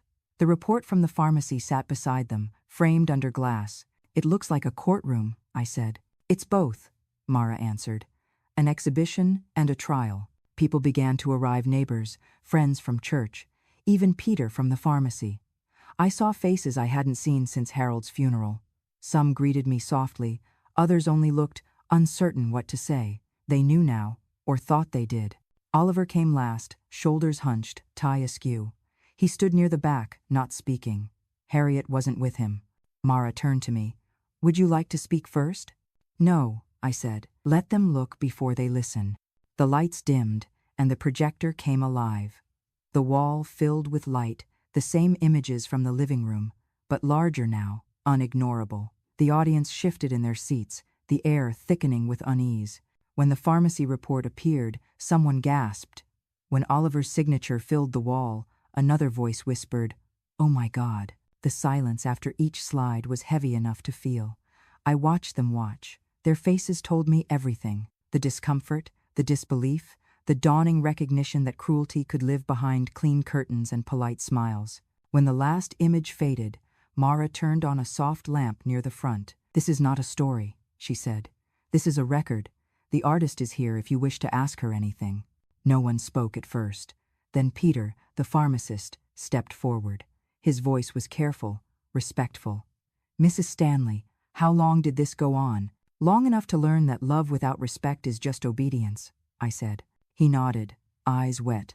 "And why make it public?" "Because silence is a collaborator," I said. "And I've been silent too long." The murmur that followed was soft but real, a kind of collective shame, like the town itself had been caught looking away. Then, from the doorway, a voice cut through the air. "You think this makes you brave?" Harriet stood there, pale, unsteady, eyes wild with something between rage and fear. She wore the same robe from last night, hair uncombed, face bare. She looked smaller than I remembered, but her voice still carried. "You've humiliated us," she said, stepping closer. "You've turned your family into a spectacle." "This isn't a spectacle," I said. "It's a mirror." She laughed, brittle and hollow. "You want pity? You want them to see me as a monster? You fed on my patience for months, my work, your control," I interrupted. The crowd shifted, uneasy. "I gave you a home," she spat. "No," I said softly. "You built a cage and called it hospitality." Her voice cracked. "You don't understand what it's like to take care of someone who won't die when they're supposed to." A gasp rippled through the room. Oliver closed his eyes. Mara stepped forward, her tone calm but sharp. "That sentence is now part of the record." Harriet turned to her, trembling. "You think this is justice? It's revenge dressed in poetry." "No," I said, rising slowly. "It's survival dressed in light." She stared at me, her lips trembling. "You're an old woman. Nobody will remember this in a week." I smiled faintly. "That's why we took pictures." For a long moment, she said nothing. Then she looked at Oliver. Are you going to stand there and let her destroy us? He stepped forward, his face ashen. She's not destroying us, Harriet, he said. She's saving what's left. Harriet's eyes widened, but she saw in his face what I had known all along. The breaking point had finally come. She turned and stormed out, the door slamming behind her. The sound echoed like a closing book. The room was still. Then someone began to clap. It was hesitant at first, then others joined. Not applause for spectacle, but for release for the end of pretending. I sat down, suddenly tired, the weight of years slipping off my shoulders one breath at a time. Mara knelt beside me. It's done, she whispered. Not yet, I said. We still need to go home. That night, the house felt different. Empty, but lighter. Oliver sat across from me at the kitchen table, his hands wrapped around a mug of cold tea. He looked older, stripped of all his practiced composure. She's gone, he said quietly. She packed her things and left. Where? I don't know. She didn't say. I nodded. Then let her find a place without mirrors. He rubbed his face. I'm sorry, Mum, for all of it. For the silence, for the papers I signed, for not being the man Dad would have wanted me to be. I reached across the table and covered his hand with mine. You don't have to be who he wanted, just someone you can stand to remember. He looked up, tears brimming. What will you do now? Leave, I said. There's a small cottage by the cliffs. Mara found it. I'll paint again. Teach the children at the art center. Live, where air still smells like salt, not secrets. He nodded, his shoulders shaking. Will you ever forgive me? I already have, I said. Forgiveness isn't for you. It's the way I make room for light. We sat there until the clock struck midnight. The refrigerator was still unlocked. The hum of it was almost peaceful now. When I finally went upstairs, I stopped by the wall outside my room. The sketches still hung there, faded pencil ghosts of everything that had happened. I touched the one labeled proof, the graphite smeared faintly on my fingertips, gray and soft, like ash. I didn't clean it off. The next morning, Mara helped me pack. We filled 2 suitcases and a wooden box with my sketchbooks. Oliver carried them to the car. Before we left, I looked around the kitchen one last time. The table, the kettle, the half-open cupboard. The room no longer looked like a trap, it looked like evidence that someone had survived. As we drove away, the sea stretched wide beside us. The horizon gleamed, gold on blue. Mara turned to me and said, You changed more than your story today. I smiled. I only painted it properly this time. She laughed softly. And what will you paint next? Something simple, I said. A room full of light. We didn't speak again for a while. The road wound along the cliffs, the wind carrying the sound of the waves below. For the first time in years, I felt unafraid of silence, because now the silence was mine. The cottage by the cliffs would have to wait. Before I could move toward it, I needed to turn and face the house that had been trying to swallow me whole. Morning broke pale and clear, the kind of light that shows dust on every surface. I made tea and set 3 cups on the table as if guests might arrive. In a way they would. Truth has a way of showing up like a late visitor. Oliver came down the stairs with the slow steps of a man who had not slept. His eyes were rimmed with red. He looked younger and older at once. He sat without a word and wrapped his hands around a cup he did not drink. The kitchen hummed a faint, harmless song. For the first time, that sound did not tighten my chest. We need to talk about the house, I said. He lifted his eyes. A familiar caution crossed his face, as if I had mentioned a relative we only spoke of at weddings. What about it? Whose name sits on the deed? I said. Not the mortgage. The deed. He stared at me, then pressed his lips together. Mine, he said. Ours. Harriet and I. I opened the folder that lay on the table and slid a paper across to him. The edges were softened from years of being handled only by me. He recognized it before he read it. He had seen it when he was very small, when Harold and I danced in this kitchen with the door open and the wind bringing in the smell of new paint. He had seen it again when he was a teenager, on the day I explained to him how work becomes a roof and how love becomes a room. It is not yours, I said gently. It never was. He held the deed like it might dissolve. He read the name twice. Elliot Agnes Stanley. The words were a clean bell in a dirty room. I paid for the house with the money from the paintings Harold helped me sell, I said. We had an agreement. If anything happened to him, I would keep the house as mine, so that when I could not carry my life on my shoulders, I could still set it on these floors. Oliver sat back. Something in him let go. A tether, a lie, a story he had told himself to make his days neat. His hands trembled. "Why did you not tell me when I married?" he whispered. "I did," I said. "You did not hear."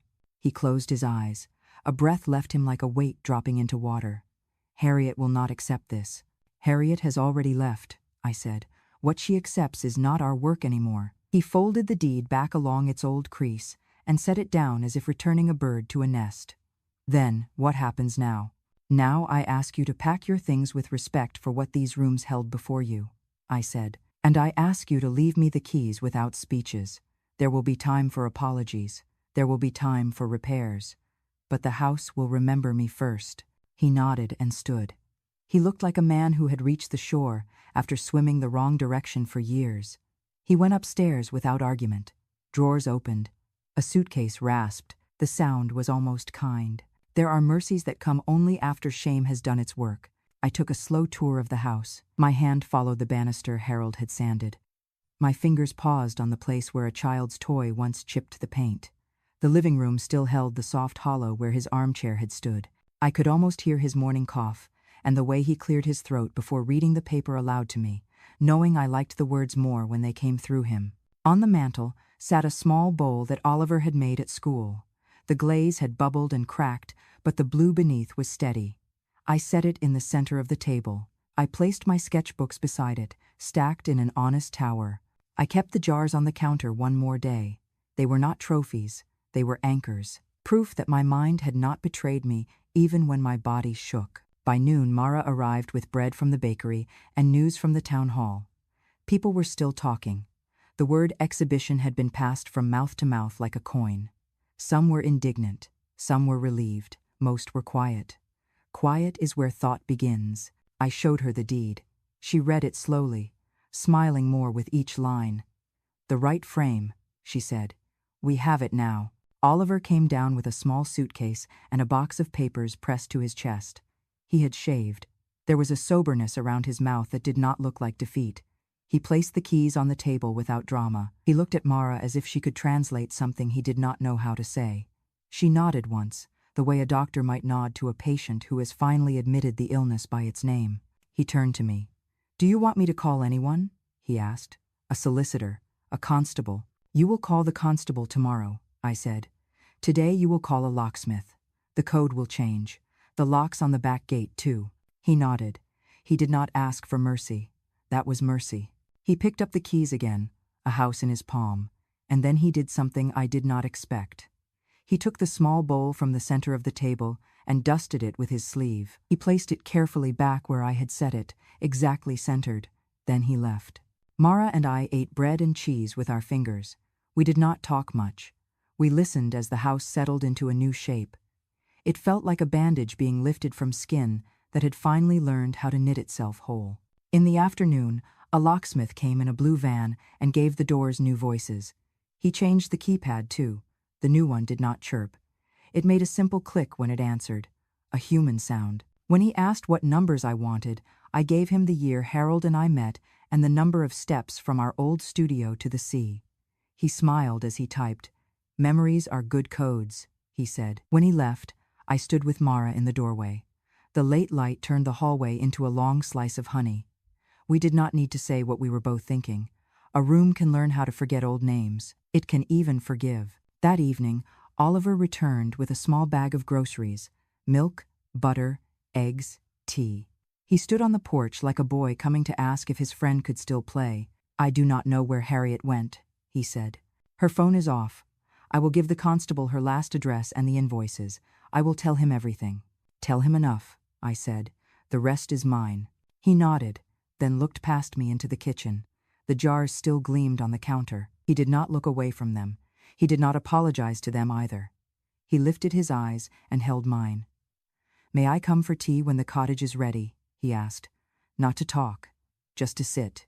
"Yes," I said. "Bring your silence. We will see if it has learned how to be kind." He closed his hand around the new key and left. Night drew a clean curtain across the windows. I washed the jars and set them empty on a towel to dry. I would not throw them away yet. I wanted to watch them turn from evidence into glass again. Before bed, I walked the rooms once more, barefoot, listening. The floorboards made their small, honest noises. The refrigerator hummed. The new lock ticked. I felt the house look back at me, the way an old friend does, with recognition and without demand. I slept for 10 hours and did not dream. Morning found me lighter. The sea was a bright band beyond the roofs. I made tea and porridge the way I like it, with real oats and salt enough to taste like truth. When I carried the bowl to the table, I caught myself smiling. Not triumphant, not even relieved. Simply present. Mara arrived with a stack of forms. Paper is slow rescue, but it holds. We filled what the constable would need, and what the council would ask, and what the bank would want when I stood in front of a clerk and said, "This house is mine," and said it without apology. She photographed every page for the archive. She pressed the edges of the pages flat with the side of her hand, the way my sister used to do when she ironed a dress to make it look new again. Oliver came at noon with the constable, a quiet man who had watched the exhibition twice. He did not ask cruel questions. He did not make me prove what the room had already learned. He took statements, collected the signed report, photographed the tins and the new code that was not the old one, and wrote down the dates we gave him. He asked where Harriet might be. Oliver answered with the truth. The constable nodded and said they would find her if they needed to. He left us with a reference number and a promise that he would write. After he was gone, Oliver stood in the doorway and looked at the kitchen with the naked gaze of someone who has stepped back one pace from himself. "I do not know who I have been," he said. "You have time to learn," I said. "Do not spend that time explaining. Spend it repairing." He nodded. He left to begin. Mara and I began to pack the life I would carry to the cottage. 2 suitcases for clothes, 1 wooden crate for sketchbooks, and the small objects that held our story without showing it to strangers. I left the big canvases. They belonged to the walls here. They had learned the light of these rooms. They would never look the same anywhere else. In the afternoon, we drove to the cottage to sign papers and look at the light. The lane down to it was narrow and hedged with gorse. The sea opened at the end like a mouth learning how to smile again. The cottage was small and square and white, with a front room that faced the water and a sleep room that faced the dawn. There was a table by the window that would become an easel if I asked it, and a shelf that would become a gallery if the children from the art center found their way to it, with dripping brushes. I walked from room to room with the same careful step I used the first day I learned to dance. The floor laid its history under my feet, old footsteps asking to be remembered. I paused in the doorway of the front room and could already see how the afternoons would sit there, heavy and soft, the light thick enough to brush with my fingers. Mara watched me and put the papers in my hand to sign. I wrote my name and felt the letters settle into the page like birds folding their wings. When we finished, she hugged me and laughed into my shoulder in that unguarded way she had as a child. "You found your horizon again," she said. "I found a place to teach my hands how to listen," I said. We returned to the house for one last night. I wanted to say goodbye to it properly, not as a prisoner leaving a cell, but as a woman who had invited herself to survive and had accepted the invitation. I cooked a simple supper, the cat watched from the chair and made the soft sound that means approval. In the evening, Oliver came with nothing in his hands. He stood in the kitchen doorway and waited for me to look up. "They spoke to her," he said. "She will not contest anything. She is going to a friend in another town. She told them she has nothing to say." His face held a silence that felt like a clean floor after a spill. He looked at the table. "Do you need help with the move tomorrow?" "Yes," I said. "Bring your small car and your careful back. Bring a hand truck. Bring patience." He smiled without showing his teeth. The smile of a boy who had been forgiven enough to learn. "I will bring all 3. Mara stayed the night in the room that had felt like a waiting room for months. We opened the window and let the sea into the house. It moved across the floor and up the stairs and wrapped itself around my bed. Sleep found me quickly. In the last moment before I fell, I thought of a brush loaded with clean water and how it loosens old color, not to erase it, but to let it move to where it should have been all along. At dawn we moved. Oliver carried the crate as if it held a heart. Mara took the suitcases and a small box of cups I could not bear to leave. I locked the door behind us and placed a hand flat on the wood.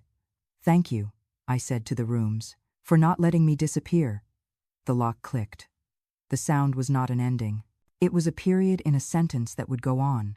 We drove in a small procession down the lane to the cottage. The sea kept pace with us, blue and intent. We unloaded without speeches. The table found its window. The sketchbooks found their shelf. The kettle found its corner and began its old song. Oliver stood in the doorway and looked at the horizon the way people look at churches. "Will you be all right?" he asked. "I already am," I said. "Come on Sundays with your quiet. Help the children wash the brushes. Learn which color you have been afraid of, and then use too much of it." He nodded. The color in his face had returned. He cupped the new key in his palm. "I will bring the quiet to you," he said, "and I will try to teach it to speak." When he left, the cottage settled around me like a coat taken from a hook and put on after years in a box. It fit. I opened a sketchbook to a clean page. The paper was brighter than the old one, as if it had also slept enough. I drew the line where the water met the sky, and the smaller line where the table met the window. I drew my hand, holding a brush again, not as proof, not as evidence, but as a promise. The phone buzzed, a message from the constable with the case number and the note that the file was active. A message from Peter at the pharmacy with a photo of the framed report hanging behind the counter as a reminder to him and to me. A message from a number I recognized as Oliver's office. Just a single sentence. "I will come on Sunday with bread and without excuses." I put the phone face down and listened to the sea. It sounded like a long story told by someone who has stopped trying to make every part polite. I made tea and placed the cup near the window where the light could find it. I stood there with my hands wrapped around the heat and felt the day lift like a curtain. The house I had left would not forget me. Houses remember, but this one would learn me. It would learn the sound of brushes tapping glass. It would learn my step and the place where I set the clean cups to dry. It would learn the names of the children who laughed too loud and spilled color on the floor. It would learn a new lock and a new code, and the old patient way I had always started every painting. First, silence, then light, then color that does not ask permission. I sat and began. The mornings at the cottage were sharp with salt air. I woke to gulls wheeling above the cliffs, the light spilling across white walls and wooden floors that smelled faintly of sun and dust. Mara had already brewed tea, the aroma curling through the small kitchen like a thread stitching me into the day. I sipped slowly, feeling it spread warmth through my chest. The sketchbooks lay on the table, each one a story of survival, memory, and light. I traced a finger across the spine of one and felt the ridges of graphite, the smudges of years, the evidence of care. Nothing had been lost. Everything that had been hidden, overlooked, or dismissed now rested in my hands with clarity and weight. Outside, the sea shimmered as if it knew the tale that had reached its edge. The waves lapped against the rocks, unhurried, relentless. I drew my gaze back inside, across the floor that had been scrubbed by my own careful hands, across the table where jars of memories had once held proof of cruelty. Now, they held only the echo of lessons learned. Mara entered carrying a small canvas. "I brought the last pieces," she said softly. "The children will arrive soon. We can begin the first lesson." I nodded. "Let them see what light can do." The children arrived in pairs and threes, brushes in hand, eager eyes bright with curiosity. They had never seen the sea so close, never felt the spray of wind against their faces in the mornings. I guided them to the table, showing them how to hold a brush, how to feel the texture of the paint, how to listen to the silence that comes before a stroke. Each line they painted was a discovery. The colors swirled, blending like memories merging into understanding. Mara walked among them, offering guidance and encouragement, but mostly letting them explore. The room was filled with the sound of laughter and the soft tapping of brushes on paper. Oliver appeared mid-morning, quietly, with a small loaf of bread and butter. He did not interrupt the lesson. He placed the loaf on the side table and watched from a distance. The guilt that had weighed him for months now softened into attentive presence. He did not speak until I looked up. "You've done well," he said, voice low. "I have been lucky," I replied. He nodded, eyes scanning the room, taking in the children, the sunlight, the colors dancing on paper. "Mum," he said after a pause, "I wanted to apologize again, for not seeing, for signing, for letting it go so long. I understand now." I know, I said. Actions speak louder than words. You have begun. He smiled faintly, and the tension that had shadowed him for so long eased. He quietly left the room, letting the children continue, letting the lesson unfold. By afternoon, the paintings were drying, and the room smelled of pigment, sea, and wind. Mara handed me the small canvas she had brought. On it, she had painted the last light of the day spilling over the horizon. It was the exact hue I had imagined in my dreams the night before. I held it against the wall, and the room seemed to lean closer, listening. I whispered to the empty air, "This is the story we carry now, the story that will not be hidden again." The children's voices echoed softly behind me, humming, singing, talking about colors and shapes and the waves outside. Mara smiled, and I felt the weight of the past lifting, a slow, steady ascent. Evening fell, bringing long shadows across the room. I walked to the window and looked at the horizon.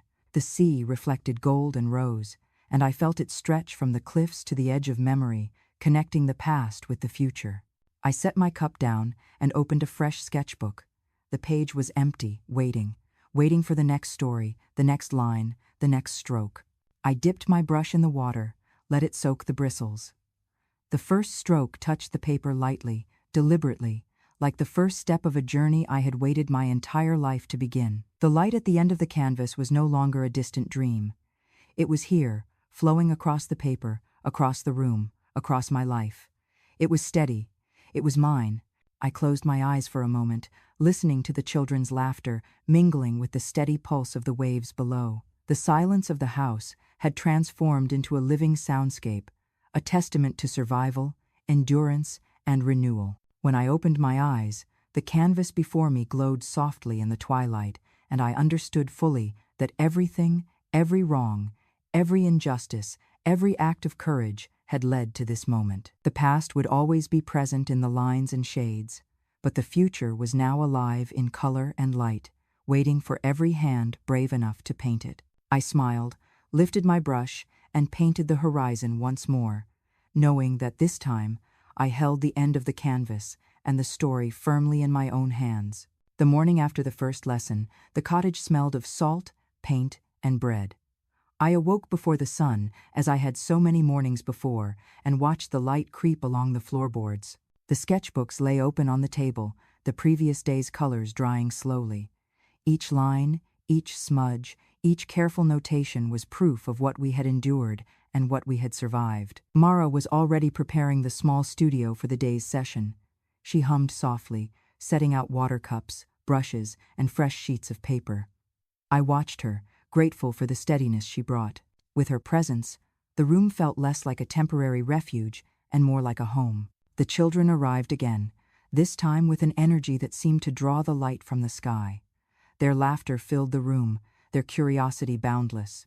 I guided them through the same exercises, brush control, color layering, listening to the silence before painting, but today I added a new task, capturing their feelings, their understanding of the world, in the shapes and hues on the page. As they painted, I watched Oliver enter the room quietly. He carried the small loaf Mara had instructed him to bring, and he moved among the children with a careful attentiveness that was foreign to him only a few days prior. He did not speak, only observed, only ensured that every child had the colors and paper they needed. I approached him during a brief pause. "You're learning," I said softly. He looked up, eyes full of hesitation and remorse. "I hope so," he said. "I want to do better, not just for you, but for them, too." I nodded. "It's never too late to change the pattern." Mara called everyone to the center of the room. "Look at what you've created," she said. The children stepped back, revealing walls full of color, light, and story. Each piece captured a moment, an emotion, a memory. The images vibrated with honesty, a sharp contrast to the silence of the past months. I took a step forward. Each line tells a story. Each color holds a memory. Every stroke is a choice. Today, you all have witnessed what it means to create from truth, not fear. Harriet's absence was palpable. Her departure had removed the weight that pressed down on these rooms, but her memory lingered in the sharpness of the light, the shadows along the walls. Oliver glanced toward the doorway, but did not speak of her. He knew what remained was what mattered, the new world we were building. By afternoon, the children had finished their pieces. Mara and I helped them hang their works alongside the originals. The walls, now crowded with color and narrative, glowed as the sun streamed through the windows. Each painting was a voice, each brushstroke a sentence in the story of survival and renewal. Oliver approached the table, where I had begun a new sketch. "Will you show them the originals someday?" he asked. "Yes," I said, "but not yet. They belong to the room now. Let them speak first." He nodded and took his place among the children. His eyes, once shadowed by guilt and hesitation, now reflected curiosity and quiet pride. I realized then that his silence had transformed into listening, and listening into understanding. Evening came. The children had left, Mara had packed her equipment, and the cottage was filled with the low hum of the sea. I walked from room to room, touching the window sills, the door handles, the floors that had absorbed our stories. Each surface held memory, each shadow held proof. I returned to the front room, where the largest canvas awaited. I dipped my brush into the water and then into the paint. Slow and deliberate, the horizon, the sea, the light spilling across it, I traced it again, layer upon layer, until the color settled as it should, alive and whole. I stepped back and let my eyes roam over the room. The walls, the windows, the sketches, the children's work, they were all mine, not in ownership of property, but in the stewardship of truth, memory, and light. I closed the sketchbook, feeling the smooth spine beneath my fingers. The jars of proof rested on the counter, empty now, their purpose fulfilled. The past had been recorded, confronted, and released. The future stretched before me, infinite and untouched. The cottage was quiet. The wind carried the scent of the sea through open windows. I poured myself a final cup of tea and sat by the largest window, watching the horizon catch fire as the sun set. Mara's voice, soft in the doorway, reminded me of the morning. "You've done it, Elliot. You've created a room where light cannot be hidden." I smiled. "And this light," I whispered, "will follow me wherever I go." The last rays fell on the canvas, and I traced them with my eyes as I thought of the journey that had brought me here. Every wrong, every deception, every hidden cruelty had led to this moment. Every brushstroke, every quiet observation, every piece of evidence carefully collected it, all culminated in a room alive with truth. I lifted my brush once more, not to prove, not to show, but to celebrate. The sea whispered below, the wind carried the scent of salt and paint, and the horizon spread before me like a promise. I was free, I was whole, I was light. The story had ended, yet it would live forever in the rooms, the walls, and the paintings. Every visitor who would come here in the future would see the light, and they would know. Some truths cannot be hidden, some wrongs cannot endure, and some lives, even when tested, can rise again, vibrant and unafraid. I put down the brush and let the horizon hold the color, the room, and myself. For the first time in years, I felt fully at peace. The past had been acknowledged, the present reclaimed, and the future was mine to paint.